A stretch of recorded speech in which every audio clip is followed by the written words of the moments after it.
Hey everybody, welcome to Obscurities and Miniatures, and today I've got a quick little treat coming to you from Clay Cyanide Miniatures.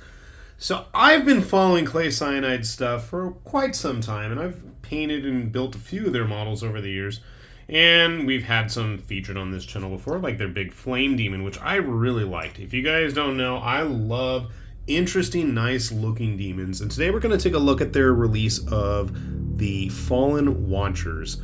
And so these would make some really nice Incubi type models. And I want to say these were originally on My Mini Factory. This might have been their Tribes release. I know they do something totally different on Tribes than they do on their Patreon, but most of these have been like themed warbands of various fantasy types with usually a big centerpiece model. And so when I saw they had a new demon set, I was like, ooh, I gotta check those out. So, first off, these models are fairly decently sized.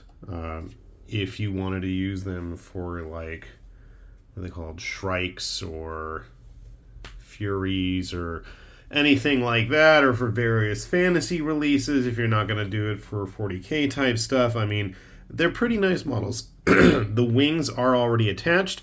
That was an issue I had with some of the early demons, where everything was just like tiny little parts that didn't want to fit well. Thankfully, that does not seem to be the case here. Now, what's interesting about these guys, as we wait for them to get into focus there, is they've got both angelic and demonic features. So you can see this guy's got the big horns, but he's got those very angel-like wings.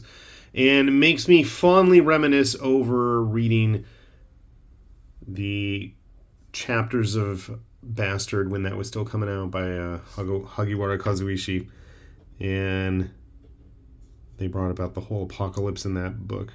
That was a fun comic for its time, but then the artist in his studio just got too busy drawing other stuff, and that's a whole different story. He does not want to stand up. I've got to figure out how to get him to stand that base. We'll prop him up like that for now. My favorite of the bunch, sadly, he printed perfectly, and as soon as I went to start prepping to videotape this, he broke. That bird just has super, super thin legs, and I really dug this guy with the very angelic-like features of the face, but then very demonic-looking body.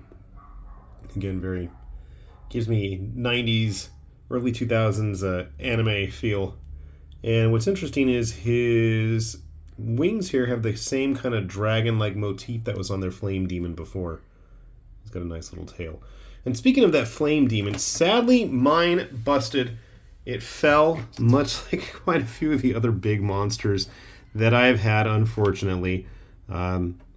He was about 80% finished, and it busted to the point of no return, which really stunk. This guy is not going to want to stand up, unfortunately. So as I was saying, all of the releases of these various tribe factions have had a nice centerpiece model of some sort to go along with them, and these guys were no different. So they had this cool looking base, and I gotta show you guys this. Very similar to our Flame Demon friend that we saw earlier, but this guy is actually entirely one piece. Now, he took forever to get off of the print bed, but on the other hand, I am quite pleased with the results. I do not have to figure out where any of those limbs are going. I don't know what's going on there by my thumb. It's just stuff that needs to get cleaned off or something. The skulls on the wings are an interesting look. And initially I was concerned. I was like, oh, am I going to have to put him on this base? Well, you should. Let me show you why. So you see there's these three big indentations there. Well, our demon friend here has these swirly energy, blood, whatever you want to describe them as, bits that he's going to actually perch on. And you can see there's a nice little foot imprint right there. So these are just going to basically slot into the base like so. And they actually fit. That's always a plus. It's a good sized base too. I'd say at least probably, I think it's an 80mm base. Now, obviously, I haven't glued everything, or anything for that matter. And then that foot goes like that. And then the tail actually can rest on the other swirly bits there, if you are so inclined, which I probably am, just to give it some extra support. and that's going to be a hard one to photograph. But yeah, definitely something I'm enjoying. He's got a nice size to it, not overtly ridiculously large where it's going to require some serious finagling of, you know, I don't even know how I would have transported the other one. This guy's very reasonable sized. Once he's glued onto that base, I think I shouldn't really have too much issues with transporting him or moving him around. We'll just lay him down. And in case giant demons aren't exactly your thing, which if they're not, I forgive you. They actually have had quite a few different releases. There was a cat release. There was a, I want to say like a panda, monkey. One that I really liked were their Thorjacks, which were a bunch of like paladin, holy, warforged mecha robot dudes. Just nice, sturdy, stable models, all single piece for the most part as well. And I got to give Clay Cyanide credit because they're one of the few Patreon miniature sculptors that on the regular have just kind of done their own thing, haven't chased all the latest trends. You know, they've had some very interesting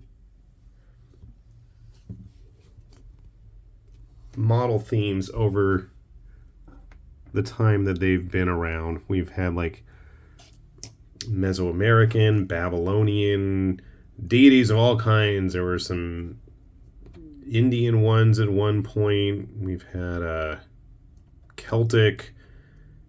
There were some Miyazaki-inspired models. I mean, there's just been an interesting mix of stuff. So if you are like me and you dig a lot of interesting different models, I wholeheartedly recommend do take a look at those links down below. I think you'll find some stuff there if you've got access to a printer that you will be pleasantly surprised with. I know I have been, and there's always something new to tempt me. This guy is just not going to cooperate with me. Maybe you will. Okay. Nope. I take that back. Our birdie's falling off here. So that's probably my cue to wrap things up. Like I said, take a look at those links below, and hopefully they're going to have something that you guys enjoy just as much as I do, and I'll try my best to get started on our big bad there as well. So with that said, this has been High Lord Tamberlane with Obscurities and Miniatures, saying thanks for watching, and we will see you back here soon. Bye-bye.